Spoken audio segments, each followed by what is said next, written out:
Power grid corporation of India દ્વારા ભરૂચના હાંસોટ પંથકમાં ટ્રાન્સમિશન લાઇનની કામગીરી કરવામાં આવી રહી છે।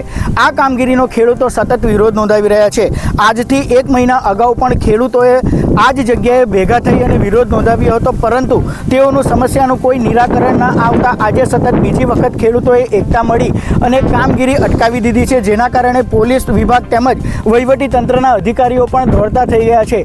ખેડૂતોની એક માંગ છે કે તેઓને આ જે લાઇન છે તેના બદલામાં યોગ્ય વળતર આપવામાં આવે, પરંતુ તેઓની માંગ હજુ સુધી નથી સંતોષવામાં આવી રહી। ખેડૂતો દ્વારા આ અંગે રાજ્યના ઉર્જા મંત્રી, રાજ્યના નાયબ મુખ્યપ્રધાન તેમજ જિલ્લા પોલીસ વડા સહિતના અધિકારીઓને રજૂઆત કરવામાં આવી છે, તેમ છતાં તેઓની માંગણીનું હજુ સુધી કોઈ નિરાકરણ નથી આવ્યું। પાડોશી જિલ્લાઓ સુરત અને નવસારીમાં ખેડૂતોને યોગ્ય વળતર આપવામાં આવ્યું છે, ત્યારે ભરૂચ જિલ્લાના ખેડૂતો સાથે અન્યાય કેમ એ પ્રશ્ન ઉઠી રહ્યો છે। ત્યારે સરકાર દ્વારા આ મામલે હસ્તક્ષેપ કરી ખેડૂતોને યોગ્ય વળતર અપાવવામાં મદદરૂપ થાય તેવી તેઓ દ્વારા માંગ કરવામાં આવી રહી છે।